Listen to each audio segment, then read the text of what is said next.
하나님 말씀 우리 좀 한 구절 보시겠습니다. 하나님 말씀 누가복음 4장 6절과 7절 말씀 보시겠습니다. 6절부터 8절까지 보시겠습니다. 하나님 말씀은 누가복음 4장 6절부터 8절까지 말씀, 신약성경 93페이지입니다. 신약성경 93페이지 누가복음 4장 6절부터 8절까지 말씀 찾으셨으면 제가 봉독하겠습니다. 이르되 이 모든 권위와 그 영광을 내가 네게 주리라. 이것은 내게 넘겨준 것이므로 내가 원하는 자에게 주노라.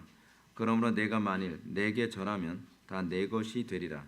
예수께서 대답하여 이르시되 기록된 바 주 너의 하나님께 경배하고 다만 그를 섬기라 하였느니라. 아멘.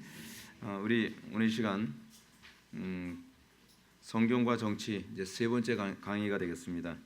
모든 정보는 악한 마귀의 역사인가라고 하는 부분을 살펴보도록 하겠습니다.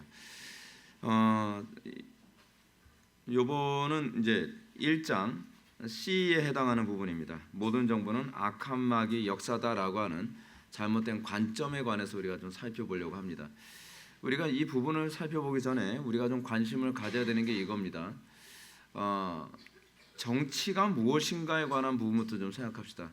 정부를 얘기했을 때 정부는 정치 안에 포함되어진 영역입니다. 소위 이제 정치를 얘기한다고 했을 때 입법부, 사법부, 행정부를 이게 다 연결해서 얘기를 합니다. 그러니까 소위 정치라고 했을 때 정치라고 하는 부분은 소위 법을 어떻게 다룰 것이냐에 관한 문제이거든요. 소위 입법부는 말 그대로 세울 입을 쓰죠. 그래서 법을 세우는 입장에 있는 것. 그래서 국회의원들이 입법부에 해당하는 부분이죠. 그래서 사법부 하게 되면은 이 법을 판단하는 사람들이니까 그 사람들이 소위 판사들이 이제 사법부에 해당이 됩니다. 그리고 행정부에서 이게 소위 정부라고 하는 게 이제 행정부 아닙니까? 그러면 이 행정부로서 이 정부는 과연 무엇을 하는가? 이 부분부터 먼저 우리가 좀 짚고 넘어가야 될 필요성이 있습니다. 행정부라고 했을 때 그 정부는 소위 법을 실행하는 사람들입니다. 교회에서 이제 교회를 만약에 우리가 염두에 생각해 봅시다. 교회는 여러분 정치를 합니까 안 합니까? 교회가요. 교회 정치하는 겁니다. 근데 어떻게 정치를 하냐면 법을 누가 세우셨죠? 하나님이 세우셨습니다. 하나님이 입법을 하셨고요. 그리고 법을 이제 실행하는 것이 소위 담임 목회자입니다. 담임 목회자와 이제 교회 이제 장로님들이 있을 경우에는 장로님들이 법을 실행하는 역할을 합니다. 그래서 담임 목사는 어떤 역할을 하냐면 법을 가르치죠. 성도들한테. 그렇죠? 그래서 가르치는 장로로 이 성경에 이렇게 기록되어 있고요. 그리고 법을 실행하는 그 사람으로서 이 치리하는 장로 해가지고 소위 장로님들, 우리가 흔히 얘기하는 장로님들이 치리하는 장로님들이라고 얘기합니다. 근데 엄밀히 얘기했을 때 장로님들이라고 하는 이 부류는 이제 원래 이제 당회가 조직이 되려면 우리가 교회 정치를 먼저 염두에 두고 그 다음에 국가 정치를 보면 더 잘 보이기 때문에 제가 교회 정치를 얘기하는 겁니다. 교회가 이제 당회가 조직이 되려면 당회는 담임 목사 1인에 장로 2명 이상이 되었을 때를 우리는 소위 당회가 조직된다고 얘기합니다. 근데 만약 그러니까 이 장로를 2명 세울 수 있는 기준이 뭐냐면 세례교인 25명이 넘어야만 합니다. 25명이라고도 얘기하고 뭐 30명이라고도 얘기합니다. 원래 25명당 1명씩 장로를 세우는데 조직 교회를 만들기 위해서 25명 그 세례교인이 됐을 경우에 또는 30명이 세례교인이 됐을 경우에 장로를 2명을 세울 수 있도록 해줍니다. 그리고 그 이후에 장로를 증언하려고 했을 경우에는 25명이 넘으면 그러니까 50명이 되면 1명을 더 증언할 수 있게 되는 거죠. 그래서 이제 노회에서 예를 들어서 장로 증언 청원을 받게 되면 장로 증언 청원을 받을 때 순서가 이렇게 됩니다. 장로 숫자 청원이라고 하는 것을 먼저 합니다. 장로 숫자 청원하게 되면 노회에서 예를 들어서 모 교회에서 장로를 3명을 세우겠다라고 숫자 청원을 했습니다. 3명을 세우겠다라고 하게 되면은 사실은 교인 25명당 1명을 세울 수 있다고 했을 때, 근데 최초의 장로는 25명이 됐을 때 2명을 세울 수 있도록 해주거든요. 그러면 3명을 세운다라고 했을 경우에 노회에서는 노회장을 비롯해서 이 노회 모임에서 뭐를 하게 되냐면 이 사람 여기에 장로를 3명 세울 수 있는지를 심사를 합니다. 그러면 교회에서 뭘 하냐면 그 세례 교인님 명부를 제공을 하거든요. 그럼 사람 숫자를 세봅니다. 사람 숫자 세는데 40명밖에 안 돼요. 그러면 장로 숫자 청원이 허락이 안 됩니다.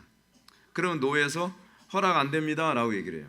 이유가 뭡니까? 라고 하게 되면 노회 법에 의하면 숫자가 이만큼이 돼야 되는데 숫자가 10명이 부족해서 2명까지만 가능하고 3명은 안 됩니다. 라고 하게 되면 캔슬되고 그리고 이제 2명까지만 세울 수 있도록 하는 거죠.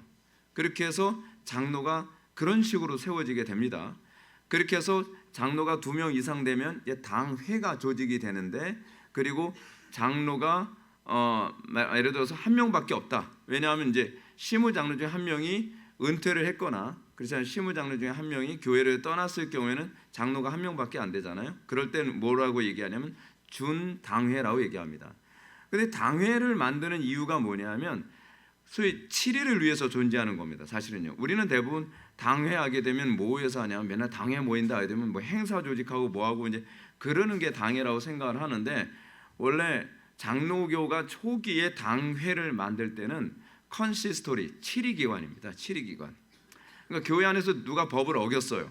법을 어겼을 경우에 그 법을 어긴 사람을 치리하기 위해서 어느 정도 수위로 이 사람을 치리해야 될지를 장로 회의가 이제 열리게 되는 거죠. 장로 치리 회의가 열리게 되는 겁니다. 그럼 이제 목양실에 장로님들이 모여가지고 이 사람이 이러이러한 죄를 범했거나 교회 질서를 이렇게 어겼는데 이럴 경우에 우리가 성경에 근거하여 어느 정도의 치리의 수위가 옳겠습니까? 라고 하는 걸 정해서 교회의 질서를 잡고 질서를 잡는다는 얘기는 무슨 얘기냐면 교회가 법대로 움직이게 만든다는 얘기입니다. 그러니까 여러분 그 개념이 그대로 민주주의 정치에 들어간 거예요. 그래서 마치 장로와 동일한 개념이 누구죠? 국회의원들이에요.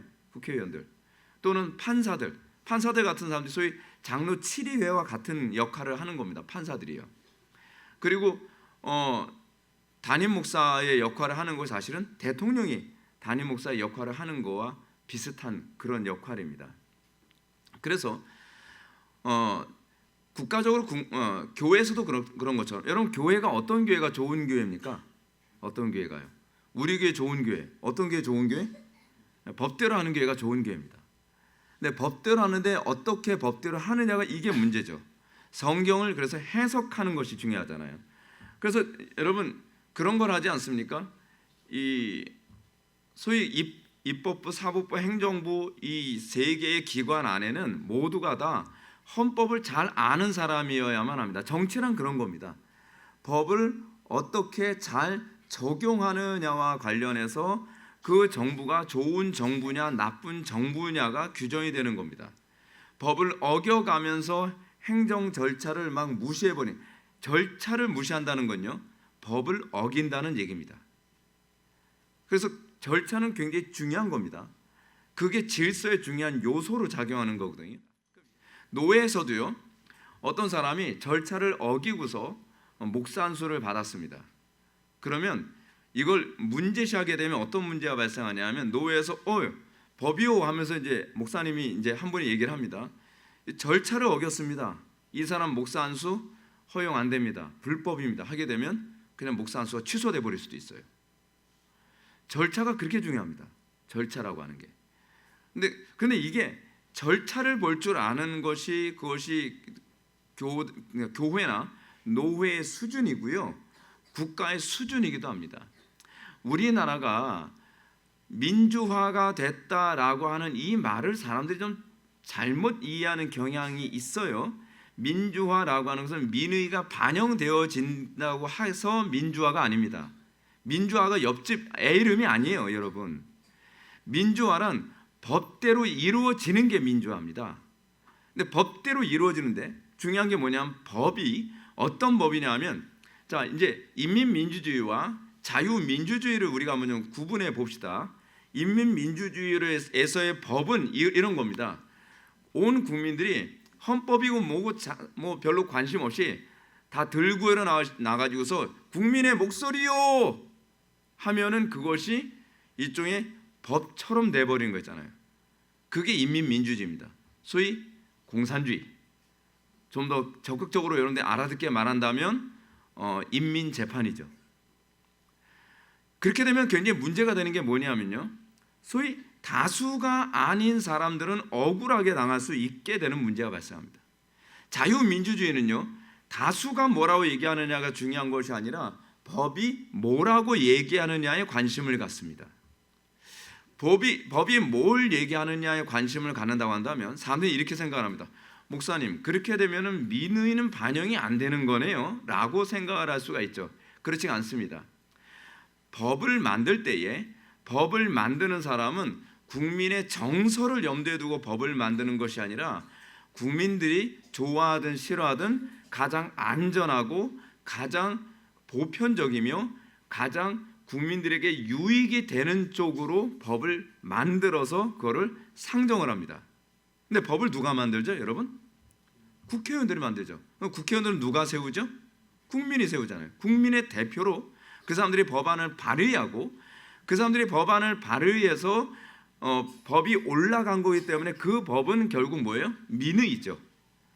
그러니까 민의가 반영되어지는 방식이 민주주의와 그러니까 자유민주주의와 인민민주주의가 완전히 다른데, 자유민주주의는 국민의 대표가 법을 발의해서 그 법이 만들어지면 그게 국민의 민의가 그렇게 반영이 되는 거고요. 인민민주주의는 그때그때마다 선동하는 사람들 또는 언론이 사람들을 선동을 해서 이게 법이요 하게 되면은 그것이 뭐 절차고 뭐고 없이 그냥 그것에 의해서 모든 게 좌우되면 인민민주주의입니다. 내가 억울하게 누구에겐가 몰렸습니다. 근데 나는 내가 억울한 이 부분을 재판을 요구를 했는데 재판의 판단과 관계없이 내가 억울한 그 처벌을 받았다고 합시다. 그게 사실은 인민재판 때 흔히 나타나는 거거든요. 인민재판 때 어떻습니까? 사람들이 죽이시오 죽이시오 하게 되면은 죽이시오 죽이시오 하는데 도대체 뭐 때문에 죽이시오 하는지도 모르는 사람들이 태반이에요. 주변에 다 죽이시오 죽이시오. 이건 우리 그 어머니가 이북에 있었을 때 보신 거거든요. 우리 어머니 지주 집안이었으니까. 선동하면 그게 그냥 민의, 여러분 선동해서 움직여지는 건 민의가 아니라 선동하는 사람의 의지입니다. 나머지들은 노예처럼 끌려가는 겁니다. 나는 억울하게 정말 억울하게 당했는데 자기를 가해한 가해자들이 미안해하지도 않아요. 그리고 알려고도 하지 않아요. 여러분 교회가 그렇게 되면 어떻게 되는 거죠? 교회가 그렇게 되면 지옥이 되는 겁니다. 사회가 그렇게 되면 지옥이 되는 겁니다. 자, 정치라고 하는 부분에 있어서 우리 다시 한번 돌아가 봅시다. 정부 또는 정치가 하는 일이 뭡니까? 법대로 가는 겁니다. 사람들은 본성상 흥분 잘합니다. 사람들은 본성상 자기의 이익을 따라갑니다. 이익을 따르거나 흥분에 의해서 나라나 또는 교회나 또는 사회나 또는 가정이 그렇게 움직여지지 않기 위해서 뭘 하는 거죠? 법을 정하고 법에 의거해서 움직이는 겁니다. 자, 이제 그럼 교회 정치라고 하는 거 다시 돌아갑시다. 교회에서 정부의 역할을 하는 것이 어떤 면에서는 당회이고 또는 담임 목사가 하는 일입니다. 담임 목사는 교회 안에서 일어나는 일에 대해서 여러분들이 원하는 대로 가지 않습니다. 담임 목사가 항상 그러니까 올바른 담임 목사의 역할이라고 한다면 그것은 첫째로 다수가 뭘 원하느냐가 아니라 무엇이 성경적이냐를 먼저 가늠하고 그것에 의해서 교회가 움직여지는 겁니다. 근데 다수는 대부분 성경대로 가는 걸 원치 않습니다. 바꿔서 얘기하면 법대로 가는 걸 별로 좋아하지 않는다고 하는 겁니다. 그랬을 때 담임 목사가 해야 되는 일이 뭐냐 하면 법대로 하지 않기를 원하는 사람들에게 끌려가는 것이 아니라 성경이 가르치는 대로 교회를 이끌어가는 겁니다. 다수가 교회를 떠난다 한다 할지라도 중요한 건 이겁니다. 왜 교회에서는 성경을 가르쳐야 되냐 하면 성도들이 성경대로 사는 것, 법대로 사는 게 뭔지 잘 모르기 때문에 그렇습니다. 그래서 교회 안에서는 법대로 하지 어떤 법대로 일이 일어나지 않았을 때, 어떤 사람이 법을 어겼을 때 그것에 대해서 뭘 해야 되냐 하면 소위 공권력이 투입이 되는 거죠. 치리가 일어나는 겁니다. 치리가 일어나지 않으면 어떻게 되느냐? 지금 미국 꼴 나는 겁니다. 미국 캘리포니아처럼 되는 거예요. 자, 오늘 우리가 이제 살펴보게 되는 이 정부, 자, 모든 정부는 악한 마귀의 역사다라고 하는 이 부분부터 우리가 얘기를 하는 거예요. 정부는 악한 마귀의 역사인가? 이건 정부가 하는 일이 뭔지를 몰라서 하는 소리예요. 정부가 하는 일은 소위 법을 실행하는 실행자 역할을 하는 겁니다. 법을 실행하는 역할을 한다고 했을 때 잘 보십시오. 이렇게 되는 겁니다. 어떤 사람은 법을 그러니까 법은 항상 해석의 여지가 있잖아요. 법을 악용한다고 하면 그거는 마귀의 역사가 되는 거고요. 법을 국민을 사랑하고 국가를 보호하기에 법을 사용한다면 그 정부는 좋은 정부가 되는 겁니다. 악한 정부일 것인가 좋은 정부일 것인가, 이 문제는 소위 정부가 선하다 악하다라고 규정할 수 있는 기준이 아니라 그 정부 자체는 가치 중립적이에요. 근데 그 정부를 어떤 사람이 정권을 가지고, 그걸 정권이라고 얘기하잖아요. 정치 권력, 정권을 가지고 법을 어떻게 해석해서 어떻게 이끌어가냐에 따라서 그 정부는 악한 정부가 될 수도 있고 선한 정부가 될 수도 있어요. 문제는 여기서 얘기하는 모든 정부는 악한 마귀의 역사다라고 보는 이 입장은 플라톤주의 이원론의 관점으로 바라보는 겁니다. 플라톤주의 이원론의 관점에서 바라본다면 이거죠. 이게 가톨릭이 가지고 있는 입장처럼 교회는 선하지만 교회 밖에 있는 건 악하다라고 보는 입장인 거죠. 그죠? 그러면 그렇게 되면 세상에서 소금과 빛의 역할을 해야 되는 교회의 역할은 뭐가 되는 거죠? 제가 왜 교회에서 정치를 가르쳐야 된다라고 말씀드리냐면, 궁극적으로 정치라고 하는 것은요, 민의가 반영되어지는 게 정치입니다. 소위 민주주의 같은 경우에. 근데 민의가 어떻게 반영이 되냐? 그게 우리가 어떤 사람을 세우느냐를 통해서 민의가 반영되는 거거든요. 맨날 사기치고, 지금 우리나라가 문제가 뭡니까? 전과범, 뭐 온갖 추한 전과범, 이런 사람들을 일단은 저 사람이 내가 원하는 걸 해준다고 하니까 막 찍어주는 거예요. 그거에 대한 대가를 치르게 되는 거죠. 그게 국민들의 수준입니다. 대통령이나 국가 위정자는요, 국민의 수준을 넘어서질 않습니다. 왜냐하면 국민들이 자기 욕심을 채워주는 사람을 찍는다니까. 우리나라 지금 어떻죠? 저 사람 나하고 같은 지역 사람이네, 오케이. 나하고 같은 학교 나온 사람이네, 오케이. 뭐 나하고 뭐 인맥이 있네, 오케이. 그러면서 찍어줘요. 그 사람이 어떤 사람이라는 별로 중요하지 않고 그 사람이 나에게 어떤 욕심을 채워주냐, 또는 내 감정에 맞느냐, 내 정서에 맞느냐, 그래서 찍어준단 말이에요. 그럼 망하는 거죠. 망하는 겁니다. 여러분, 우리 한국교회가요, 장로 정치하기가 어려운 이유가 뭔지 아십니까? 외국 같지가 않습니다. 우리 교회도 지금 장로 세우는 문제 가지고 저는 사실 장로 정치와 회중 정치 중간에서 좀 아직까지 좀 고민을 많이 하고 있습니다. 왜냐하면 이 항상 교회라는 데가 이렇습니다. 특히 한국 교회는 어떠냐면 공과 사라는 게 불분명해요. 공과 사가. 그래서 마치 장로 선거를 하게 되면, 장로 투표를 하게 되면 이걸 인기 투표라고 생각을 하는 거예요. 그래서 명단에 나오는데 누가 떨어지잖아요. 그럼 떨어지면 실족해서나 교회 옮깁니다. 뭐 이런 소리가 나오는. 무슨 반장 투표도 아니고요. 또 하나가 문제가 뭐냐면 장로를 뽑거나 안수 집사를 뽑거나 우리는 장로나 안수 집사는 다 투표를 통해서 뽑잖아요. 근데 투표를 통해서 뽑는데 나하고 친하냐 어떠냐 그거로 주로 찍어요. 그 자체가 이미 뭐예요? 수준이 낮은 거죠. 수준이 낮은 거예요. 그리고 또 제가 이제 직접 본 교회인데, 어떤 교회에서는 장로를 세우는데 장로가 완전 수중 미달이에요. 그러니까 보니까 교인들이 그 사람을 안 찍게 생겼어요. 그러니까 어떻게 하냐? 명단을 따로 이렇게 해서 찍게 만드는 것이 아니라 한 명단에 찬성 반대로 하는 거예요. 그 사람을 껴넣고서. 그렇게 가지고서 장로가 되니까 이런 장로들은 아주 트레이시하죠. 전 개인적으로 그래요. 전 다른 교회에서 장로님이셨다 그러면 그냥 안 받습니다.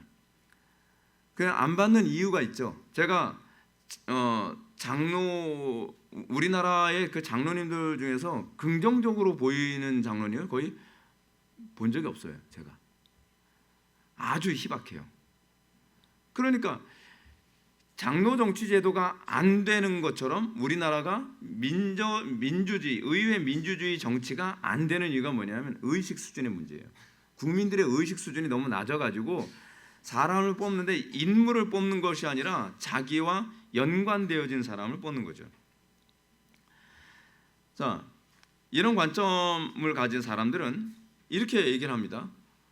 정부는 악하다라고 하는 이런 관점. 그렇기 때문에 정부가 악하다라고 하는 관점을 가지고서 이렇게 얘기합니다. 예수님께서 오른 뺨을 맞으면 다른 뺨도 대라라고 했으니까 국가도 사실은 그런 일을 해야 된다고 생각하는 거예요. 정부가. 그러니까 제가 보기에는요, 세상 물정 참 모르는 사람이에요. 이게 현실과 그 이상을 구분을 못하는 겁니다. 그리고 이 본문 예수님께서 오른뺨을 맞았을 때 왼뺨도 돌려대라라고 하는 이 부분을 오해하고 있는 겁니다. 실제로 예수님 한 뺨 맞은 게 있거든요. 근데 예수님이 고난 당하실 때 뺨을 맞았는데 반대쪽도 때리라고 되질 않으셨어요. 그러니까 이 부분을 너무 문자적으로 이해를 한 거예요. 이 본문이 말하고자 하는 의도를 염두에 두지 않고 그냥 문자적으로 하는 거죠. 예수님조차도 오른뺨 맞았다고 왼뺨 들이대지 않으셨거든요. 근데 이거를 개인적인 문제도 아니고 정치의 이 문제를 들이대고 정치에 이것을 적용해야 된다라고 주장하는 건 굉장히 성경을 문맥과 관계없이 신학적인 어떤 관찰력 없이 본문을 자기 중심적으로 해석하는 것 때문에 나타나는 현상이죠. 자, 첫 번째로 그러면 누가복음 4장 6절의 말씀을 근거로 해서 정부는 악하다라고 이렇게 보는 입장에 있는데 4장 6절을 보면 오늘 본문입니다. 이르되 이 모든 권위와 그 영광을 내가 내게 주리라. 이것은 내게 넘겨준 것이므로 내가 원하는 자에게 주노라. 이 관점은 미네소타 그랜 보이드 목사가 그렉 보이드라고 하는 이 분이 굉장히 이 정치를 바라보는 데 있어서 성속 이원론적으로 정치를 바라본 대표적인 사람입니다. 그러다 보니까 웨인 그루뎀이 이 그렉 보이드라고 하는 이 사람의 이 목사님의 이 저서를 기반으로 해서 사람들이 선동당하지 않도록 하기 위해 이 성경과 정치 부분을 할애해서 지금 설명을 하고 있는 거죠. 보이드는 누가복음 4장에서 사탄이 예수님께 천하 만국을 보이며 이 모든 권위와 그 영광을 내가 내게 주리라. 이것은 내게 넘겨준 것이므로 내가 원하는 자에게 주노라라는 말씀에 주목합니다. 그러면서 예수님은 이런 사탄의 주장에 반박하지 않으셨기 때문에 모든 왕국의 권위는 명백히 사탄에게 주어졌다라고 말합니다. 더 나아가 그런 사탄이 모든 세상 정부의 대리 통치자라고 주장합니다. 자, 이 부분에 있어서 웨인 그루뎀의 주장과 제 생각이 약간 다릅니다. 그 부분도 제가 좀 설명을 좀 하고자 합니다. 웨인 그루뎀은 그럼 4장 6절을 어떻게 반박을 하는가 먼저 한번 보시겠습니다. 1차적으로 예수님은 사탄의 주장에는 진리가 없다라고 말씀하시면서 분별을 요구하셨습니다. 맞습니다. 사탄의 주장에는 진리가 없습니다. 사탄은 거짓의 아비입니다. 그러니까 소위 김수미 씨가 얘기하는 것처럼 저건 입만 열면 거짓말이야. 사탄이 그렇습니다. 사탄은 정말 입만 열면 거짓말입니다. 그런데 사탄이 거짓말을 할 때에 우리가 좀 조심해야 될 것 중에 하나는 뭐냐, 사탄은 근거를 가지고 거짓말을 하니까 헷갈린 겁니다. 근거를 가지고요. 자, 특히 예수님은 사탄의 모든 거짓말에 일일이 대응할 필요가 없었습니다. 여기서 예수님의 목적은 단지 유혹을 단호히 거절하는 것이었기 때문입니다. 그럴까요? 다시 한번 봅시다. 6절에서 이 모든 권위와 그 영광을 내가 내게 주리라. 이것은 내게 넘겨준 것이므로 내가 원하는 자에게 주노라. 여러분 이거 부분적으로 맞는 얘기입니다. 부분적으로요. 근데 부분적으로 맞는데 어디에 맞냐면 소위 세상에 속한 사람들한테 맞는 얘기입니다. 여러분 우리가 세상 보십시오. 어떤 사람이 권력 잡습니까? 악한 사람이 권력 잡습니다. 어떤 사람이 권력 잡습니까? 타협하는 사람. 적당히 타협하고 거짓말하고 뇌물 주고 그런 사람이 권력 잡지 않습니까? 우리 현실적으로 보세요. 사실이에요. 그런데 사탄은요. 우리가 소위 그 책 중에서 파우스트 같은 책을 보게 되면 메피스토펠레스한테 영혼을 팔면 메피스토펠레스가 뭘 줍니까? 권력 줍니다. 세상의 지혜도 줍니다. 그렇죠? 대신에 뭘 가져가죠? 영혼을 가져가는 거죠. 우리가 여기서 이제 두 개의 나라를 염두에 둬야 될 필요성이 있습니다. 세상 나라의 임금은 사탄이 맞고요. 그리고 예수님도 실제로 세상 임금이 왔노라라고 말씀하셨습니다. 세상 임금이 사탄 맞고요. 그리고 하나님께서 하나님 나라의 왕인 거 맞습니다. 이 땅은 그래서 어떤 나라입니까? 하나님의 나라와 세상 나라의 영적 전쟁터 아닙니까? 영적 전쟁터입니다. 이런 차원에서 우리는요 사탄이 주는 혜택을 못 받습니다. 그렇죠? 왜죠? 왜 여러분들은 제가 그런 말씀 드렸잖아요. 안 믿는 사람들은 참 재밌는 게 뭐냐면 로또 복권도 당첨도 잘 됩니다. 그리고 안 믿는 사람들은 제가 그랬잖아요. 저는 왜 이렇게 재수가 없을까? 뽑기 하게 되면 다른 친구는 뽑기도 잘 되는데 저는 뽑기도 안 돼요. 저는 초등학교 때 꿈이 뭐였냐면 좀 유치한 꿈이었는데 옛날에 그 설탕으로 만들어서 이렇게 하는데 막 물고기 이만한 거 있잖아요. 이 친구들은 잘도 뽑혀요. 학교에서 나쁜 애들이거든요. 불량식품 먹는 애들 대부분 좀 불량한 애들이 많아요. 근데 걔는 불량한 애였어요. 근데 그런 애는 막 이렇게 아저씨 그 돈 주고 저 뽑기 할래. 그럼 걔는 막 이만한 거 물고기. 근데 먹어도 다 못 먹어요. 사실 달게만 하지. 걔 아마 지금 이빨 다 썩었을 거예요. 그래서 막 이만한 그 물고기 이렇게 막 받아서 너무 좋아요. 그럼 저도 막 나도 저런 것처럼 탔으면 좋겠다 해서 없는 돈 또 털어서 딱 하잖아요. 그럼 항상 요만한 물고기 설탕. 근데 이게 세상에 속한 자들은 사탄이 그들의 압이잖아요. 그래서 세상이 주는 어떤 이익, 세상이 주는 어떤 혜택이 있습니다. 근데 그리스도인들은 왜 세상 사람들처럼 그런 혜택을 못 받느냐? 우리는 다른 나라 국민이기 때문에 그렇습니다. 우리는 하나님의 자녀이고 우리는 하나님 나라 백성이기 때문에 그 혜택이 우리에게 주어지지 않습니다. 그래서 하나님께서는 어떻습니까? 우리가 요행을 바라고 복권을 해도 복권 당첨자를 안 되게 하시죠. 왜요? 그것이 우리에게 유익하기 때문에 그렇습니다. 사탄의 세상 임금이 우리로 하여금 그럼 여러분 죄는 어떤 사람이 죄를 짓냐면 조그만 죄를 졌는데 이게 무사통과인 거예요. 그죠? 그러니까 이 간땡이가 점점 붓기 시작을 하거든요. 초등학교 때 옆 친구 거 이렇게 딱 컨닝을 했는데 안 걸려요. 딴 친구 다 걸리는데 난 운이 좋아. 그러다가 나중엔 어디까지 가는 거죠? 나중엔 이 수능 시험 같은 거 그거 문제지까지 털러 다녀요. 이런 애들이 나중에는. 근데 이런 데도 안 걸려요. 왜 안 걸릴까요? 악한 날에 악하게 쓰임 받기 위해서 마귀의 그 수하로예요. 그러니까 여러분들 제가 그랬잖아요. 제가 뽑기 조그만 거 하나 딴 친구들은 이렇게 뽑기 딱 그런 거 있거든요. 이렇게 요거 이렇게 접어놨어요. 접어놔서 이게 똥을 이렇게 따면은 여기 뭐 꽝도 나오고 뭐 1등 나오고 뭐 3등 나오고 그런 거 있거든요. 근데 이렇게 하면 보여요. 이렇게 하면 딱 보이는데 다른 친구들은 주인 안 볼 때 이렇게 해서 딱 아저씨 저 1등 나왔어요. 그러면 저 그 봤죠. 봤어요. 나도 한번 저렇게 해봐야지. 그래서 이렇게 딱 아저씨 안 본다고 생각해 딱 했는데 아저씨가 뒤통수 딱 대는 거예요. 네. 뭐 하냐면서 나는 이렇게 재수가 없지. 근데 재수가 없었던 게 다행이에요. 그게 되면 어떻게 해요? 처음에는 이거를 시작하죠. 처음에 이거를 시작했다 나중에는 뭐까지 가는 거예요? 바늘도둑이 소도둑 되는 거거든요. 바늘도둑질이 안 됐어야 됐어요. 근데 바늘도둑질이 잘 되거든요. 처음엔 바늘 하나 훔치죠. 근데 그 다음에 바늘을 어떻게 해요? 한 타스를 훔쳐요. 그래서 별 문제 없는 거예요. 이야 괜찮네. 양심은 그렇게 마비가 되기 시작을 합니다. 그리고 나중에 골무까지 훔쳐요. 막 바늘, 골무, 나중에는 막 삽도 훔치고 막 훔쳐요. 그러다가 나중에 뭐까지 훔쳐요? 소까지 훔치는 거예요. 소까지 훔치는데 어때요? 거기서 덜미를 잡히는 거죠. 인생 종치는 거죠. 그러면서 어떤 게 복이냐면 사단은 끊임없이 우리에게 그런 식으로 얘기하거든요. 마치 메피스토펠레스처럼, 야, 네가 나에게 굴복을 하면 내가 부귀와 명예와 성공 주겠다. 옛날에 그 영화 중에서 그런 영화가 있었습니다. 스커트라고 하는 영화가 있어요. 스커트.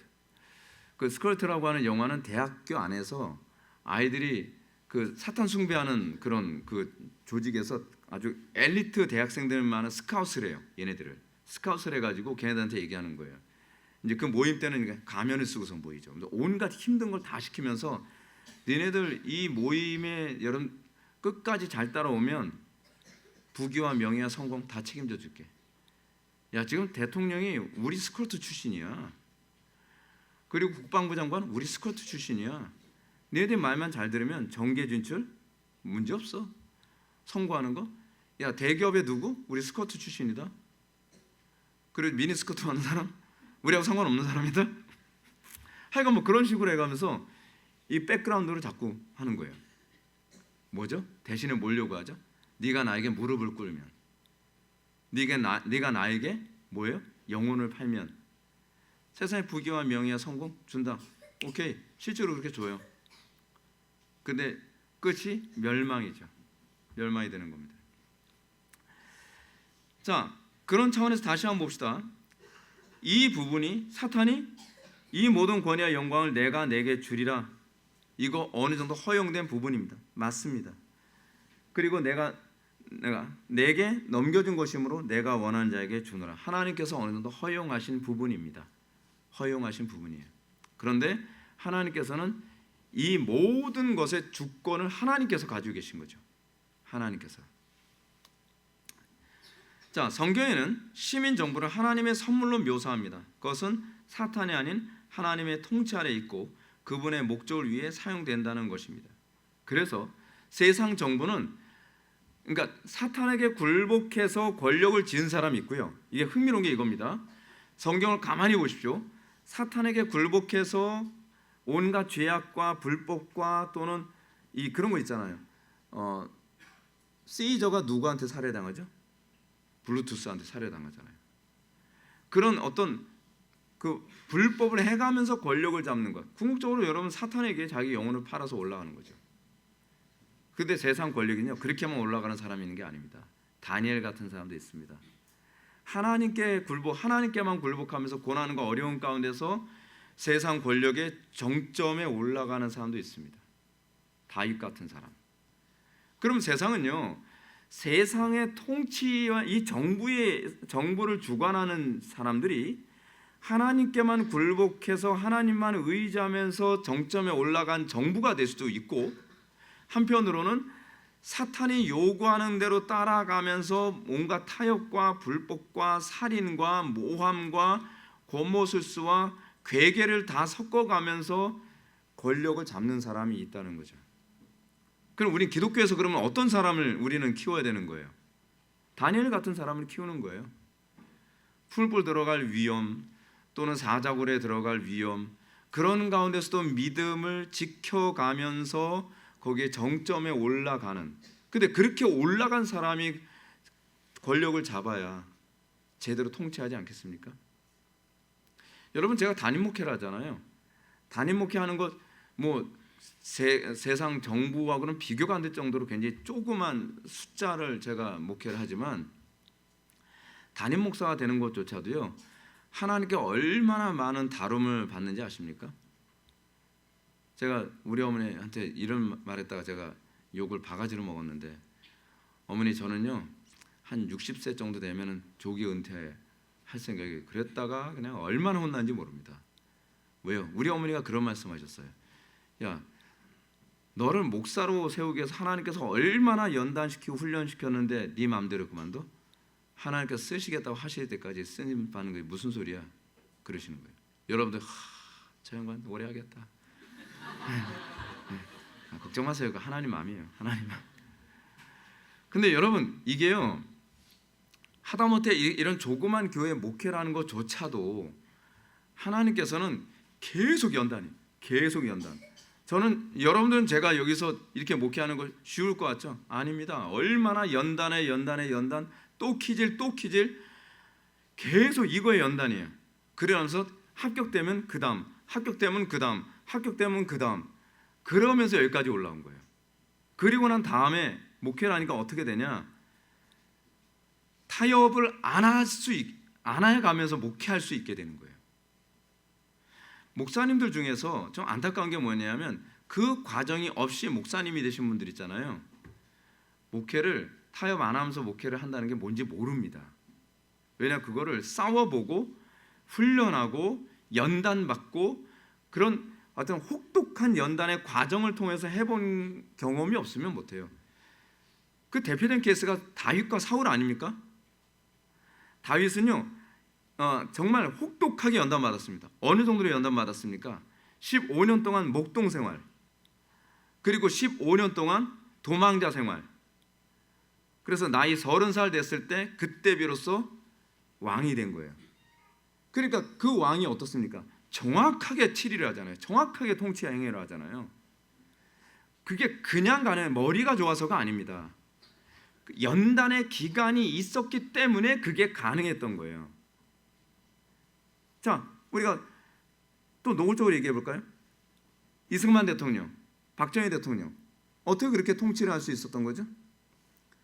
수많은 고난, 어려움, 난관 그걸 다 통과해 본 거예요. 다.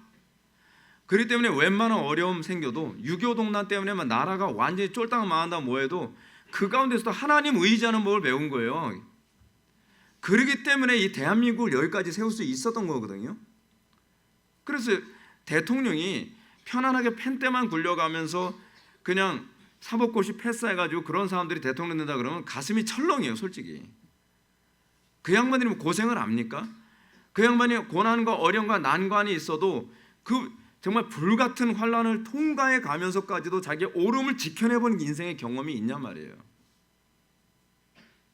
그게 없거든요. 목숨이 왔다 갔다 하면서. 여러분들은 어떨지 모르지만 이렇게 조그만 목회하면서도요, 진짜 지옥 같은 과정을 얼마나 많이 거쳤는지 모릅니다. 그래서 여러분들이 보는 목회하고 제가 보는 목회하고 완전히 달라요. 관점이 완전히 다릅니다. 저는 어떻게 해야 이 교회의 순수성을 계속 유지할 수 있는지를 정말 오랜 기간 동안 제가 연단받아서 알아요. 쉽지 않습니다. 근데 대통령이라는 사람이 그런 부분에 관해서 고난과 연단 안 받았다? 또 정부 관료들이 그런 부분에서 고난과 연단 안 받았다? 그럼 어떻게 되는지 아십니까? 이렇게 되는 거죠. 각하, 민심이 어지럽습니다. 타협하시죠. 그따위 소리예요. 근데 정말 고난과 어려움 통과하고 그 어려움 가운데서도 오름을 지켜내본 사람은 확신이 있는 거예요. 각하, 어려움이 있어도 이거 인내하면 반드시 우리가 승기 잡습니다. 걱정 마십시오.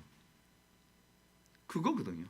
그 저는 웨인그루뎀하고 다시 입장이 좀 달라요. 그래서 세상은 두 개의 그 왕국이 사실은 싸우고 있는 거거든요. 그래서 사탄이 얘기한 것처럼 그래요. 사탄에게 굴복하면 사탄이 권력 줘요. 근데 사탄은 달콤하게 주고 한순간에 훅 가게 만들죠.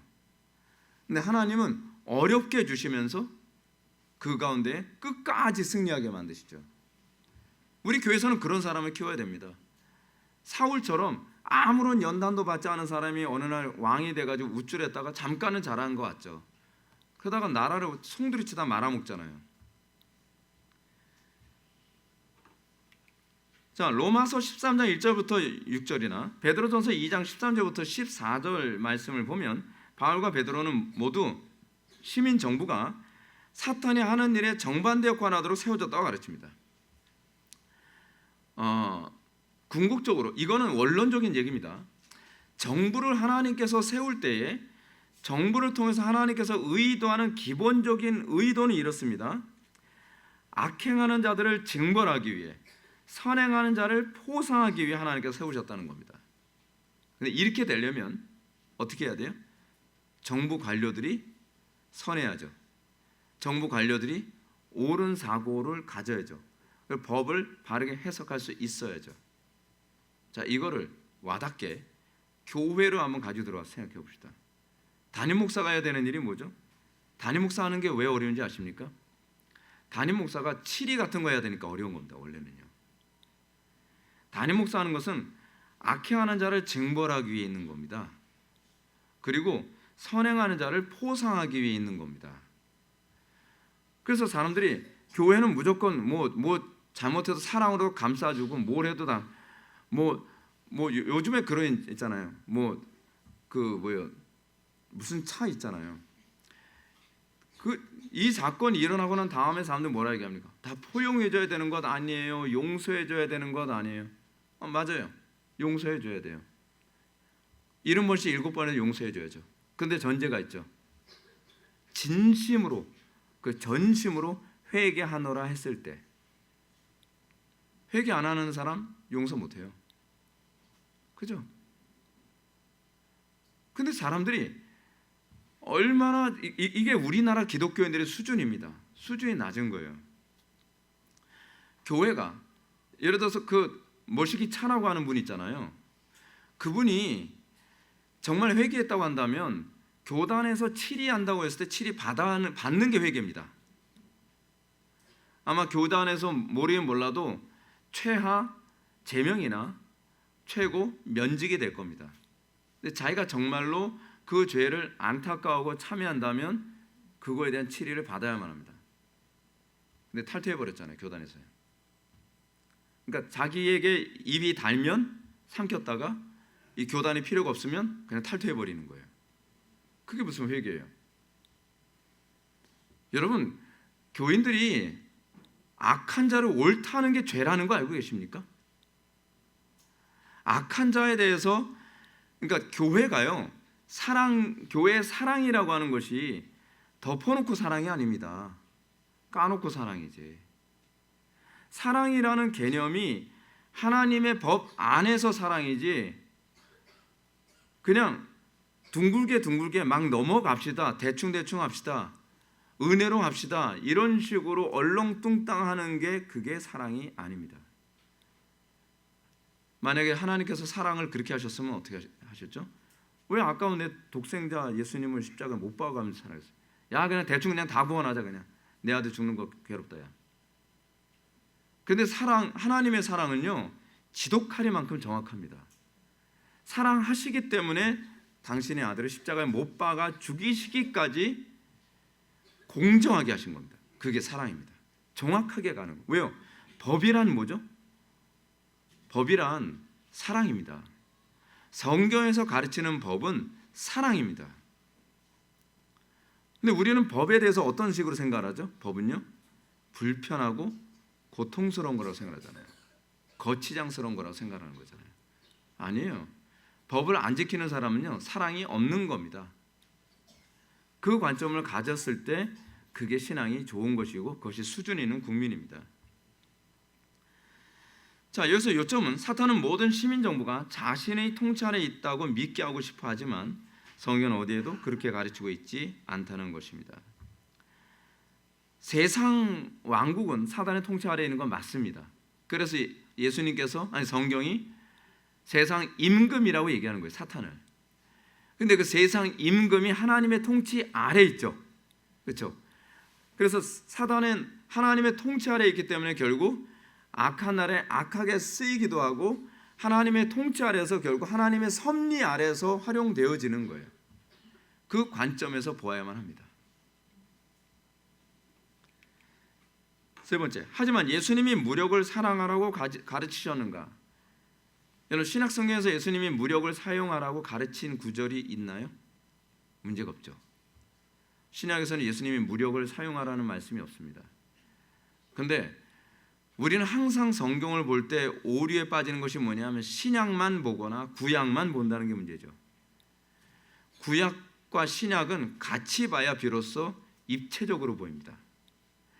요즘에 여러분들 로마서 강해를 들으시면서 느끼시겠지만 사도 바울이 로마서 이 7장에서 얘기하는 로마서 7장 우리가 오늘 본 말씀이 21절부터 25절까지 말씀을 봤잖아요.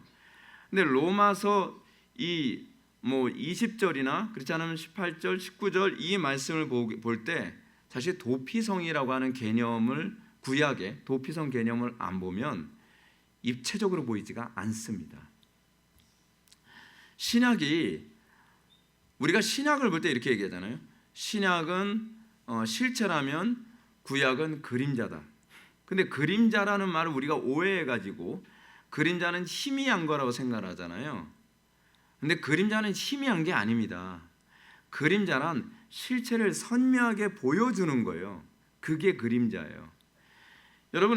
여러분들이 저를 선명하게 보는 이유는 뭐냐면 저에게 그림자가 있기 때문에 그렇습니다. 그래서 이런 부분 하나하나에 입체적으로 들어가는 부분마다 이렇게 그림자가 있어서 선명하게 보이는 거잖아요. 구약이 그 역할을 한다니까요. 구약은 입체로 신약을 입체적으로 보도록 만들기에 주어진 그림자예요. 그래서 예수님의 말씀이 예수님께서 뭐 전쟁해라, 뭐 무력 사용해라 그런 말씀하지 않으셨어도 구약과 관통해서 보게 되면 그 가르침에 이런 부분이 다 혼합되어져 있다고 하는 것을 입체적으로 볼 수 있게 되는 거죠. 자, 보이드의 정의 전쟁론은 예수님이 결코 가르치시거나 암시한 내용이 아니라고 합니다. 무슨 얘기죠? 예수님은 정의를 위해서 뭐 전쟁해라, 싸우라 그런 말씀 안 하셨다는 겁니다. 이런 주장은 사복음서에는 예수님의 가르침으로만 우리의 관점을 제한하는 것이라고 이제 웨인그루뎀이 지적을 하죠. 우리는 정부에 대한 입장을 성경 전체 가르침의 근거에서 보아야 합니다. 이 복음서에 보게 되면은 예수님께서 이 폭력적으로 이 어떤 정의를 이루려고 하는 행동이라든지 가르침을 전혀 주시지 않으셨거든요. 그런데 흥미로운 게 뭐냐면 복음서만 보면 그런데요. 사도들의 가르침으로 들어가야 되면 사도들은 그거를 입체적으로 해석해내잖아요.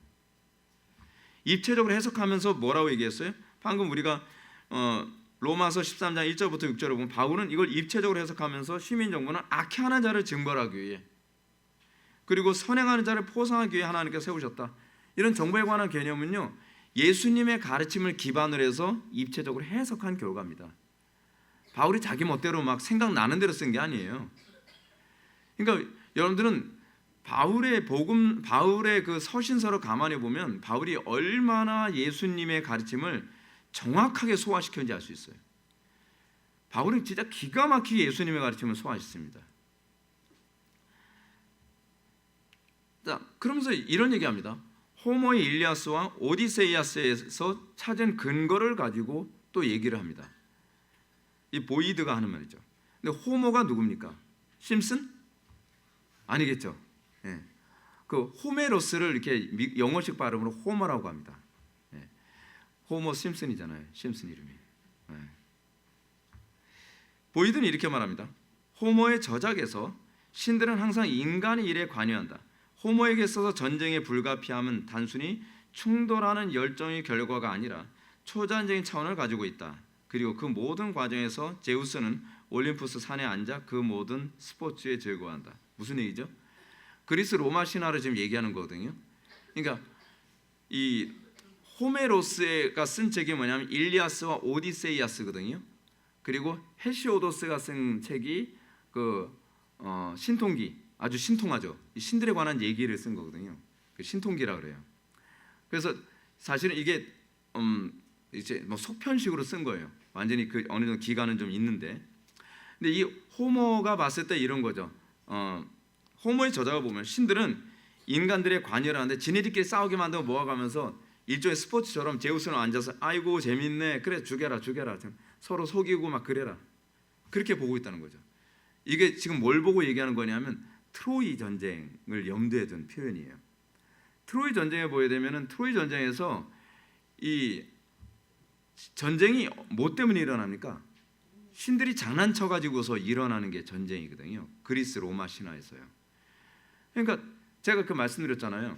그리스 로마 신화에서 보게 되면은 트로이 전쟁이 일어나게 된 배경이 그 올림푸스 산에서 무슨 축제가 벌어졌잖아요. 축제가 벌어진 이제 결혼식 축제였어요. 저런 축제가 벌어지는데 거기에 분쟁이 여신은 초청을 안 했거든요. 왜냐하면 분쟁이 여신 오면 사실은 축제가 아니잖아요. 분쟁이니까. 그러니까 굉장히 좀 일리 있는 얘기죠. 그랬더니 자기 안 불렀다고 삐졌어요.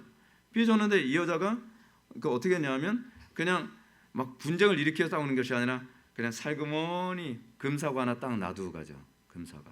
근데 금사과에다 또 글씨를 써놨어요. 뭐라고요?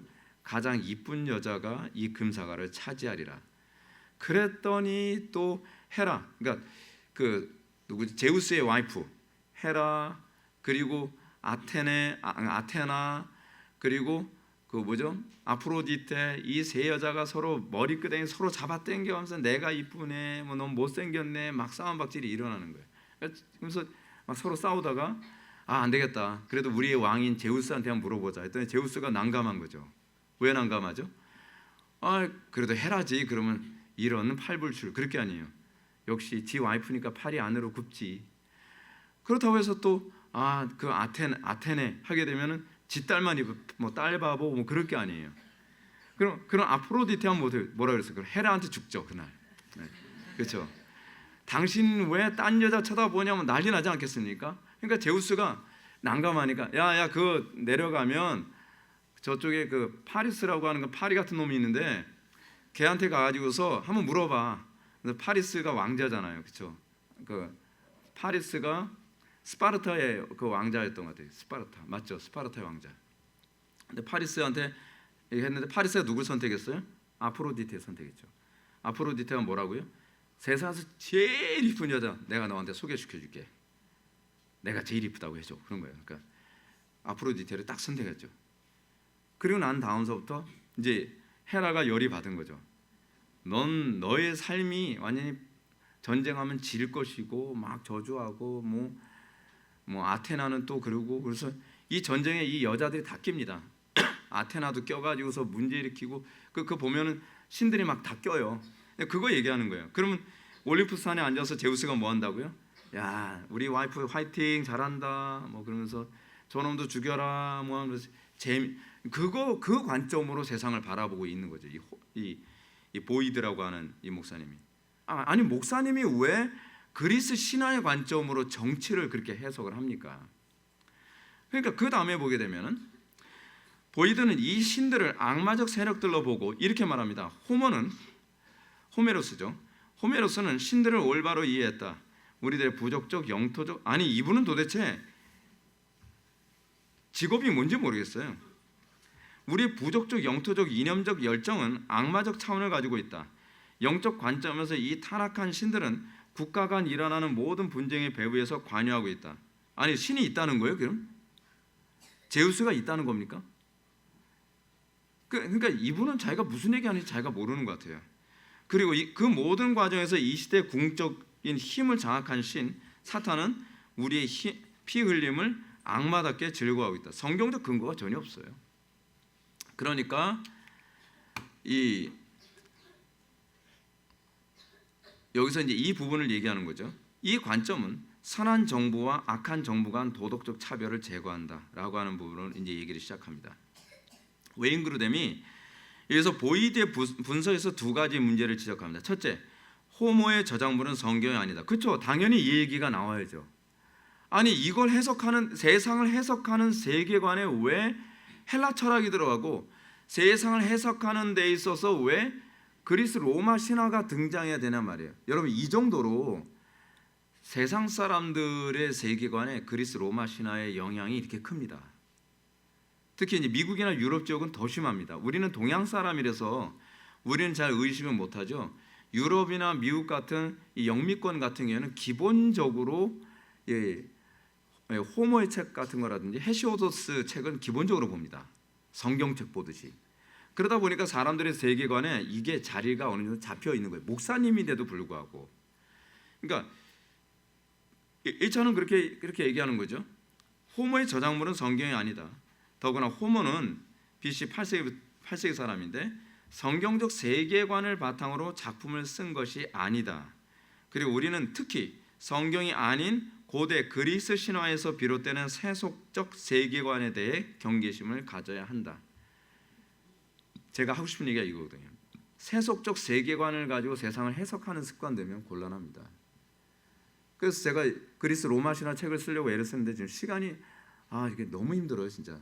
근데 이게 어느 정도로 너무 많이 뿌리가 박혀 있기 때문에 우리가 이런 그리스 로마 신화적 세계관으로 세상을 보고 해석하고 있다는 걸 우리가 의식을 못 하고 있어요.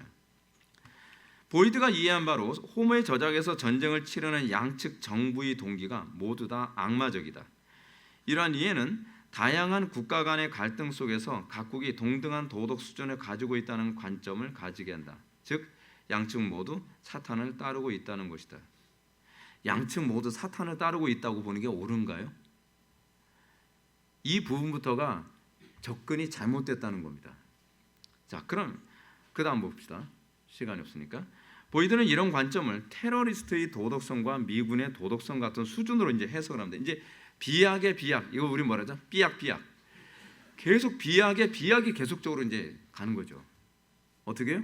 이제는 테러리스트들이 미군을 잡아서요. 니콜라스 버그를 참수한 사건이 있었나 봐요. 우리는 미국 사람이 아니니까 이 사건에 대해서 잘 모르지만 니콜라스 버그를 참수한 사건을 보면서 어떻게 해요? 당연히 그럼 뭐라고 얘기해야 되죠? 야, 어떻게 테러리스트 저렇게 잔인할 수 있나? 그걸 잘못이라고 봐야 되잖아요. 근데 이 사람, 그러니까 여러분들 우리가 얼마나 요즘 논리적 혼란이 얼마나 심한가 보십시오. 이 사람이 이렇게 얘기를 합니다. 제가 보기에는 머리에 버그가 낀 것 같아요. 여러분은 아마도 우리 편의 주장이 옳고 그들의 주장이 악하다고 생각하게 믿고 있을 것입니다. 하지만 테러리스트들도 마찬가지로 그들의 주장이 옳고 우리의 주장은 악하다고 열정적으로 믿고 있습니다. 여러분의 미국식 정의에 대한 열정은 그들의 이슬람식 정의에 대한 열정 그대로 보여주고 있는 겁니다. 근데 문제는 많은 미국인들이 여기에 동화되고 있어요. 그러네, 생각해 보니까 그 생각을 잘못한 거죠. 생각해 보니까 아니라 생각을 안 하고 있는 거죠. 그러니까 이런 거죠. 이게 사실은 PC적 사고방식이기도 하거든요. 오죽하면 우리 미군 목을 잘랐겠어. 참아야지. 미군이 참았어봐. 미국이 테러리스트들 제압을 안 했어봐. 그러면 죽였겠나? 그럼 어떻게 됐을까요? 버그만 목 자른 것이 아니라 더 많이 목이 잘렸겠죠. 그러니까 생각을 이렇게 하는 거예요. 근데 이렇게 가르치면서 사람들이 선과 악을 구분하는 데서 상당한 혼란을 갖게 만드는 거예요. 혼란을. 우리가 테러리스트를 제압을 했으니까 쟤네들도 화가 나지. 이렇게 얘기하는 거죠. 예를 들어서 테러리스트들이 많은 시민들을 죽였단 말이에요. 그러면 당연히 정부에서 뭐 해야 되죠? 제압을 해야죠. 그 당연한 일 아닌가요? 근데 테러리스트들을 제압하기 위해서 미군이 딱 들어가서 그들과 총격전하고 그러는데 그것이 뭐예요? 미군이 총을 쏘니까 저 사람들 총을 쏘지. 근데 이 논리가 햇볕 정책 논리예요. 이상하게 이게 잘 먹혀요. 사람들이 평화는 쥐뿔도 안 좋아하면서 자기네들이 평화주의자로 보이는 거에 대해서는 얼마나 우쭐해하는지 몰라요. 우리 햇볕 정책 주장하는 사람들이 뭐라고 얘기합니까? 남한에서부터 무기를 포기해야 북한이 핵미사일을 포기할 게 아니야. 도대체 그런 논리가 어떻게 먹혀 들어가는지 신기하죠. 근데 이게 마치 이거거든요. 막 일진 애들이 힘없는 애 계속 때려요. 계속 맞아요. 근데 이렇게 야 그만 좀 때려. 그러면서 얘가 너무 아프니까 나중에 저항을 했어요. 그러니까 네가 맞지. 저항을 하지 말아야지. 이런 논리하고 똑같은 거예요. 북한이 계속적으로 막 엄청 많이 침공을 했잖아요. 무력 도발 엄청 많이 하지 않았습니까? 무력 도발했을 때 어떻게 해요? 아이고 서해안을 쳤으니까 동해안도 쳐주세요. 오른쪽 맞았으니까 왼뺨 돌려내지. 그래야 전쟁이 안 일어나는 겁니까? 아니죠. 그러면 더 심하게 내려오서 나라를 다 점령해 버리는 거죠. 근데 이 논리가 이상하게 사람들이 먹혀 들어가면서 6.25 동란 때도 이승만 대통령이 저항한 게 문제라는 거죠. 왜 저항을 하냐는 거예요. 저항을 하는 바람에 이렇게 피비린내가 난 거 아니냐는 거예요. 그리고 저쪽 예를 들어서 제주도에서 제주 4.3 사태 같은 경우에도 아니 저런 사람들 왜 제압을 하기 위해서 왜 군인을 보내냐는 거예요. 군인을 보내니까 거기서 당연히 사람 죽죠. 그렇게 얘기하는 거죠. 아니 그러면 이게 참 말이 안 되는 게 뭐냐? 그러면 지방 빨갱이들이 사람 죽인 거는 그러면 괜찮은 겁니까? 민간인을 죽였잖아요. 민간인들을. 또 군경을 또 죽였잖아요. 그럼 당연히 저항을 하는 게 옳죠. 아니죠. 뭐 뻔뻔하게 아니죠. 그런 거. 근데 그렇게 표정 보면 진짜 그 사람 진리 얘기하는 것 같아요. 너무 당당하게 아니죠. 딱 이렇게 얘기하면 더 죽더라도 참았어야죠. 대화가 안 되는 거죠. 그러니까 세계관이 잘못 들어가면 설득이 안 됩니다. 보이드가 이런 결론에 도달하게 된 것은 그가 모든 정부는 악하다라고 하는 이 전제가 이미 깔려 있는 거예요. 정부는 일단 악해라고 하는 거예요. 정부가 하는 모든 일은 다 나빠 이렇게 보는 거죠. 보이드는 끔찍한 테러를 저지른 것과 테러리스트에게 맞서 싸우는 것을 도덕적으로 같은 것으로 보는 겁니다. 근데 여러분 그거 아시나요? 우리나라는요 정당방위법이 없다는 거 아십니까? 우리나라 정당방위법 없습니다. 이건 변호사가 직접 한 소리예요. 그래서 예를 들어서 우리나라 같은 경우 어떤 사람이 갑자기 집에 막 쳐들어왔어요. 쳐들어와가지고 막 위협을 하고 막 그랬는데 이제 좀 제가 힘이 있어서 제가 딱 제압을 해가지고 막 손목 때리고 막 머리 때리고 막 허리 때리고 막 그래서 제압을 딱 했어요. 그러면 경찰서에 가면 어떻게 될까요? 같이 감옥 갑니다. 정당방위법 없다는 거예요. 우리나라는.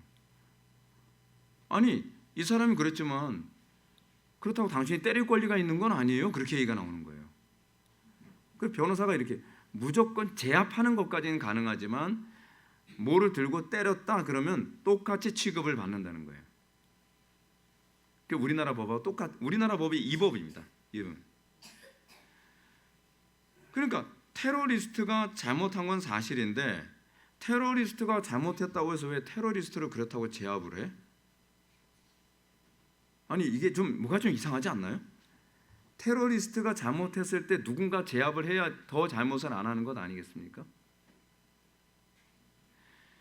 그 이유가 뭐냐면 이게 사람의 논리가 망가지면 이렇습니다. 누가복음 4장 6절에서 세상 왕국의 모든 권세가 자신에게 주어졌다는 사탄의 거짓말과 호모가 쓴 그리스 신화에서 신들이 인간 분쟁의 양측 모두를 충동한다고 믿기 때문입니다. 보이드는 정부가 하나님의 사역자가 되어 악을 행하는 자에게 진노하심을 따라 보응한다고 가르치는 성경을 믿기보다 사탄과 호모의 거짓을 믿는 것입니다. 여러분 교회 안에서 예를 들어서 이렇다고 칩시다. 어떤 사람이 계속적으로 상습적으로 예배를 방해합니다. 예배를 방해하는데 그거에 대해서 제재를 가하지 않으면 여러분 어떻게 하는 건 어떻습니까? 근데 한국 교회가 이게 먹힌다니까요. 예배 중간에 맨날 예배 거의 중간에 제가 아는 그 목사님 교회가 그래요. 그 교회는 이제 설교 중간에 들어온대요. 항상 규칙적인 생활을 하시는 거예요. 근데 건강은 좋을 것 같아요. 규칙적으로 생활을 하니까 규칙적으로 꼭 예배 중간에 와요. 그러니까 온 교인들이 스트레스를 엄청 많이 받는 거예요. 다른 사람은 저래도 되나 보네. 또 다른 사람도 그렇게 예배 늦고 막 이게 막 점점 누룩처럼 번지기 시작하는 거예요. 그러니까 교인들이 뭐라 하냐면 아니 목사님은 왜 예배 시간에 이렇게 늦는 거에 대해서 방치하는 거야. 근데 여러분 근데 이렇게 생각하는 거죠. 이거는요 사랑입니다. 그게 사랑일까요? 아니죠. 근데 여기서 이 보이드라고 하는 사람은 그런 관점으로 가지고 있는 거예요. 아마 이분도 목회를 그렇게 할 것 같아요. 6번 보면 모든 정부의 권력을 세속적인 것으로 간주하는 보이드. 모든 정부의 권력이 다 세속적일까요? 자 이렇게 질문을 던질게요. 우리가 돈 쓰는 것이 다 세속적일까요? 우리의 시간을 쓰는 것이 다 세속적일까요? 우리가 밥을 먹는 것도 다 세속적인 걸까요? 간혹가다 여러분들 저하고 있을 때 좀 헷갈리는 게 있죠. 목사님 어떻게 보면 같이 커피숍도 뭐 가고 맛있는 것도 먹으러 가고 목사님 너무 세속적인 거 아니에요? 세속적인가요? 제가 돈 쓸 때는 세속적이지 않지만 여러분들이 돈 쓸 때는 세속적인 건 아니죠. 예. 여러분, 이 세속적이라는 것은 하나님의 나라와 영광 위해서 하느냐, 그렇지 않으면 자기의 이익을 위해서 하느냐에서 세속적이냐 아니냐가 규정되어지는 거거든요. 근데 여기서 정부는 악마적이다라는 보이드의 관점 뒤에는 더 깊은 이유가 있죠. 바로 타인에 대한 정부의 지배적인 권력 행사 자체가 세속적인 것으로 간주하며 하나님 왕국의 일부가 아닌 것을 섣불리 판단하는 것이다. 보이드는 칼의 권세가 필요할 때는 선을 이루어 세상에서 법과 질서를 보존하기 위해 사용하기 때문에 때로는 완전히 나쁜 것은 아니라고 인정한다. 하지만 가장 좋은 정치적 이념도 하나님과 반대되는 목적을 가진 우주 통치자, 즉 사탄의 영향력 아래에 놓이다. 아닙니다. 사탄은 우주의 통치자가 아닙니다. 죄인들의 통치자입니다. 그 정도로 이해해야 됩니다. 세상이라는 개념은 그런 죄인된 그런 세계를 얘기하는 것이 우주의 통치자가 아닙니다. 우주의 통치자는 하나님밖에 없습니다. 그러니까 용어가 굉장히 혼란스러운 거예요. 이분은 보니까. 이와 대조적으로 보이는 사람들이 권력으로 군림하는 세상 왕국과 아래로부터 영향을 미치는 하나님의 왕국을 구분해야 한다고 합니다. 전자는 사자의 권세이고 후자는 어린 양의 권세래. 이거 좀 많이 본 것 같은 얘기예요. 여러분, 권력으로 군림하는 세상과 아래로부터 영향을 미치는 하나님 왕국, 하나님의 왕국이 아래로부터만 옵니까? 그러니까 이게 성경에 근거하지 않고요, 다 철학적인 개념이 밑바탕에 깔려 있어서 그래요. 그러니까 자기가 철학적으로 사고하고 있는지를 전혀 인지를 못하고 있는 겁니다. 근데 사람들은 대부분 이런 식의 가르침을 되게 좋아해요. 보이드가 한 말을 좀 인용을 한번 해봅시다. 마음과 동기가 변화되면 결국 행동도 변화된다. 권력 군림의 위협은 필요 없다. 마찬가지로 하나님의 통치가 확립되는 곳에는 법과 질서가 확립되지만 권력 군림을 통한 무력은 필요가 없다. 당신은 군림하는 권력을 신뢰하는가? 아니면 아래로부터 미치는 영향력을 더 신뢰하는가? 당신은 칼의 권세, 즉 외적 무력의 힘을 믿는가? 아니면 갈보리의 사랑과 같이 영향력이 크지만 강제력 없는 힘을 믿는가? 감동적이지 않습니까? 그냥 막 설득이 막 되지 않아요? 여러분들은 갈보리의 그 십자가의 능력을 믿지 않습니까? 그러면 믿죠. 여러분, 이거 말장난입니다. 말장난. 이런 거에 속으면 안 됩니다. 모든 권세는 하나님으로부터 옵니다.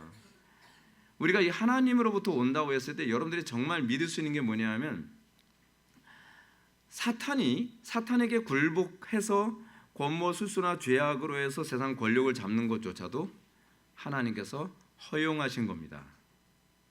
그런데 허용을 어떻게 하죠? 때로는 우리를 심판하시기 위해서 허용하실 수도 있어요. 반면에 정말 우리가 소망이 되는 게 뭐냐면, 목사님, 이런 악한 세상에서 우리가 저 높은 자리까지 올라갈 수 있을까요? 가능합니다. 왜요? 모든 권세가 하나님으로부터 오기 때문에. 그래서 여러분들이 좀 고난이 있을지 모르지만 다니엘처럼 고난과 또는 위협과 또는 모함과 음모 가운데 있어도 우리가 하나님만을 두려워하며 하나님만을 따라가면 하나님께서는 우리로 하여금 세상의 복의 근원으로 그 정점에 앉게 해 주실 수도 있다는 거죠. 누구처럼요? 다윗처럼. 다윗은 일개 목동이었잖아요. 하나님께서 그렇게 세우실 수 있다는 걸 믿어야 돼요. 보이드는 아내와 자녀들과 자국을 보호하기 위해서라도 싸워서는 안 된다고 주장합니다. 이게 제정신입니까? 그렇지 않아요? 보이드는 예수 그리스도의 형상을 완전히 따르는 사람은 당신이나 당신의 아내 또는 당신의 자녀를 죽이겠다고 위협하는 공격자로부터 방어하기 위해서라 할지라도 그 어떤 물리적 폭력을 사용해서는 안 된다고 주장합니다. 더 나아가 권력으로 군림하는 세상 왕국을 거부하는 기독교회는 결코 군인으로서 전투 현장에 참여해서는 안 된다고 합니다. 여러분, 이건요 이상주의적 신앙이지 성경적 신앙이 아닙니다. 여호와의 증인하고 무슨 차이가 있습니까? 그렇지 않습니까? 여러분, 우리가 군대에 가는 이유가 뭐죠? 죽이고 싶어서 우리 군대 갑니까? 나라를 지키기 위해서, 또는 우리의 형제 자매를 지키기 위해서잖아요. 여러분, 이 나라에 전쟁이 생기지 않는 건 어떻게 해요? 여러분, 평화는 힘 있는 사람이 주도하는 겁니다. 그렇지 않아요? 학교에서 일진 아이들이 막 폭력 휘두를 때 멈춰 한다고 해서 뭐 걔들이 멈춥니까? 한동안 뭐 그거 운동하고 그랬잖아요. 멈춰! 그러는데 멈춰다가 반 죽도록 맞은 애가 또 있잖아요. 무슨 말 같지도 않은 소리죠.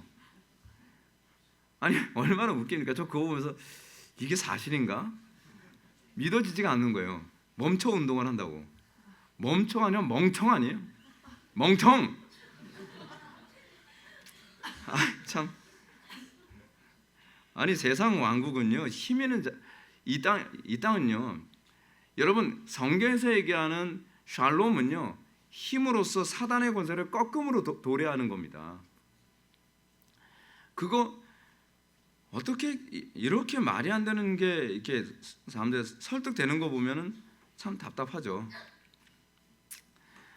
8번 하나님은 악을 대적하기 위해 전도와 정부의 힘 둘 다 세우셨다. 그래서 보이드는 전도의 역할과 시민 정부의 역할을 혼돈하고 있습니다. 하나님께서는 당연히 우리에게 칼의 권세나 정부의 권력을 이용하여 그리스도의 복음을 전파하라고 말씀하지 않으셨습니다. 우리는 하나님의 말씀을 선포함으로써 복음을 전파합니다. 보이드는 하나님께서 이 세상에서 악을 대적하는 하나의 방법, 즉 그리스도의 복음을 통해 마음을 변화시키는 것만 취하고 오직 그것만이 악을 대적하는 하나님의 유일한 방법이라고 섣불리 결정지었습니다. 여러분 이게 얼마나 우리가 종교적 우둔함에 빠지는 거냐면요. 때로는 그렇지 않습니까? 내 사랑하는 가족이 누구에겐가 위협을 당하거나 공격을 당할 때 그때 사랑은 뭡니까? 내 아내, 내 자녀를 지키는 거죠. 싸워서라도 지켜내는 거죠. 그게 사랑 아닙니까? 아내가 막 그 못된 놈한테 막 두드려 맞고 있어요. 여보, 난 사랑해. 힘들어도 인내해. 인내해야 돼. 그게 신앙이야. 그게 신앙이야. 여러분, 그게 어떻게 해서 그게 사랑일 수 있겠습니까? 여보 알지? 그래도 나 사랑하는 거. 아파도 참아. 아닙니다, 여러분. 이 교리가 잘못된 교리가 사람을 바보로 만드는 거예요. 바보로. 아니 상식적으로도 말이 안 되잖아요. 상식적으로. 그래서 뭐라고 얘기합니까? 그래서 이렇게 하네요. 그래도 복음으로 사람을 변화시키는 것만이 하나님께서 원하시는 거라고 생각해요. 저는 좀 이분이 목회에서 얼마나 사람을 많이 변화시켰는지 모르겠어요. 제가 보기엔 이분이 좀 변화되셔야 될 것 같아요. 진짜. 아니 막 사람들 막 그렇잖아요. 막 이 테러리스트들이 막 사람 막 죽이고 있는데 기도하면서 주여 저 사람 변화시켜 주시옵소서. 덜 죽이게 해 주시옵소서. 아니 성경을 너무 잘못 알고 있는 거예요. 성경을. 그 당시에는 어떻게 해야 됩니까? 내가 지킬 수 있는 한 사랑하는 사람들을 어떤 식으로든지 힘을 통해서든지 지킬 수 있어야죠. 전쟁이 일어났을 때 여러분 국가가 국민을 보호하는 게 사랑 아닙니까? 근데 대통령이 이러는 거예요. 막 미사일이 날라오고 뭐 북한에서 막 포 쏘고 뭐하고 하는데 우리 북한의 변화를 위해서 기도합시다. 사람들 막 죽어나 막 다리가 잘려나고 막 그런 더 기도합시다. 얼마나 웃깁니까? 진짜요. 전도합시다. 그리고 말이에요. 그래서 이렇게 얘기합니다. 이게 사고가 점점 이상하게 돌아가는 게 평화주의가 더 만연했다면 노예제나 히틀러를 멈출 수 있었을까 하는 부분입니다. 보이드는 신실한 기독교인들이 애초에 조금이라도 예수님을 닮았더라면, 그래서 기독교인들이 원수를 사랑하고 다른 뺨을 돌려대었더라면 애초부터 노예나 전쟁이 없었을 것이다. 아니 히틀러가 왜 악해진 거죠? 히틀러가 사람들 계속 죽이잖아요. 그 유대인들이 뭐 저항해서 악해진 겁니까? 유대인들은 계속 끌려와서 계속 비누대고 가발대고 계속 죽은 거거든요. 그럼 도대체 얼마나 비누가 돼야지 정신을 차리겠어요? 여러분 기독교 신앙에 대해서 여러분들 조심해야 되는 게 하나 있습니다. 너무 이상주의적으로 생각하지 마십시오. 성경은요 그냥 상식적인 논리로 얘기합니다. 상식적인 논리로. 근데 우리는 성경이 상식적인 얘기를 하고 있다는 걸 인지를 잘 못합니다. 제가 말씀드렸죠. 하나님께서 홍해 바다를 가르치는 데 있어서 동풍 사용하지 않아도 얼마든지 홍해 바다를 가르칠 수 있습니다. 근데 하나님께서 상식적으로 동풍을 부르셔서 동풍으로 가르쳤습니다. 하나님께서 하시는 일이 기적처럼 안 보이는 이유가 뭔지 아십니까?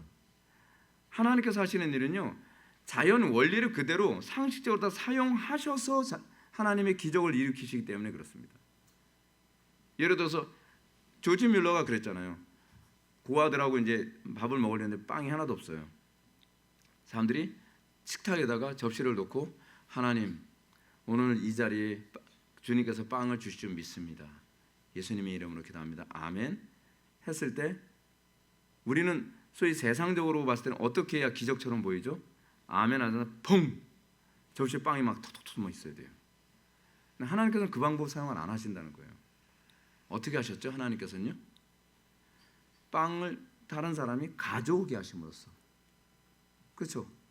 엘리야가 기도하는데 어떻게 해요? 까마귀를 통해서 가져오게 하심으로써.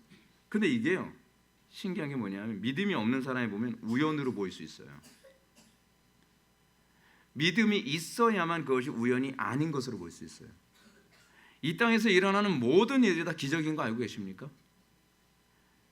여러분, 어저께 해가 동해에서 떴기 때문에 오늘도 해가 동해에서 떠야 된다는 것은요, 꼭 그래야만 하는 건 아닙니다. 그건 하나님께서 계속적으로 이걸 보존하시고 통치하시기 때문에 기적적으로 그게 계속 일어나고 있는 겁니다. 그게 기적으로 보이는 게 신앙인 거예요. 여러분, 우리의 혈관이요, 지구를 몇 바퀴를 감을 정도로 길다 그러잖아요. 근데 그 혈관이 안 막히면서 우리가 수십 년을 살아가요. 우연인가요? 아니죠. 기적이죠. 근데 그게 기적으로 안 보이는 이유가 뭐냐면 믿음이 없어서 그래요. 우리 삶의 모든 영역은 사실은 다 기적입니다. 기적이에요. 자, 하여간 이 보이드는 이렇게 합니다. 이런 논리는 현실을 모르는 이상주의적 단순 논리입니다. 노예제나 전쟁은 단순히 사랑의 부족 때문에 일어나기보다는 인간의 타락한 본성이 제어되지 않기 때문에 생긴 겁니다. 이 모든 전쟁의 원인은 뭐죠? 욕심 때문입니다. 사랑이 부족해서가 아니라 욕심 때문이에요. 6.25 전쟁은 북한의 침공에 남한이 저항했기 때문에 생긴 게 아닙니다. 그렇지 않습니까? 도발했기 때문이죠. 마치 뭐하고 똑같아요. 주먹을 날렸는데 제가 맞았어요. 그럼 그러는 거죠. 네가 거기다 얼굴을 댔으니까 맞았지. 이런 식의 논리인 거예요. 근데 그게 사람들한테 먹혀 들어가요. 미국 사회 안에서도 먹혀 들어간다는 거예요. 이게 뭔가 홀린 것 같죠. 만약 이 도발에 저항하지 않았다면 남한은 공산화되고 남과 북 모든 사람 지금 김일성 일가의 노예로 전락했겠죠. 그런데 6.25 동란이 일어난 게 남한의 저항 때문에 일어났다고 얘기하면, 6.25 동란이 일어나게 된 것이 미국이 원조해졌기 때문에 이 전쟁이 일어났다고 한다면 이게 얼마나 바보 같은 해석입니까? 마지막 10번째, 모든 정부는 악마적이라는 관점을 가진 불결한 함의. 보이드의 관점은 기독교인들로 하여금 모든 정부 권력에 반대하도록 설득하는 경향이 있습니다. 성경에는 하나님께서 시민 정부를 세우시고 그 권력을 사용하여 악행하는 자를 징벌하고 선행하는 자들을 포상하도록 허락하심으로써 악을 저지하십니다. 궁극적으로 정부는 하나님께서 그 죄를 억제케 하시는 은총으로 주어진 겁니다. 기본적으로 그렇게 이해하셔야 됩니다. 죄를 억제케 하시는 은총은 두 가지로 나타나는데, 하나는 복음을 통해서 사람들의 심령 안에서 죄를 억제케 되는 것, 또 하나는 뭐냐면 시스템, 하나님께서 만드신 정부 시스템, 이 권력을 통해 죄를 억제케 하시는 은총이 주어지게 되는 겁니다. 근데 죄를 억제하는데 어떻게 하죠? 정부는 법을 가지고서 억제하는 거죠. 이 얘기는 무슨 얘기냐면, 이거 굉장히 중요한 얘기입니다. 국가에 안 좋은 법이 자꾸 만들어진다는 것은 죄를 억제케 하시는 은총이 걷어지고 있다는 것을 가시적으로 보는 겁니다. 이게 보통 문제가 아닙니다. 단순히 그냥 법이 요번에 악법이 통과됐대 그 얘기가 아니라, 하나님께서 죄를 억제케 하시는 은총을 걷어가심으로 우리를 심판하기 시작했다는 걸 보여주는 거예요. 왜요? 하나님께서는 법으로 죄를 억제케 하시기 때문에. 세상의 평화는 악을 누르는 힘에 의해서 나옵니다. 그래서 나오는 말이 있죠. 평화를 원한다면 전쟁을 준비하란 말이죠. 그죠? 학교 다니면서 그렇잖아요. 평화를 원한다면 힘을 길러야죠. 네.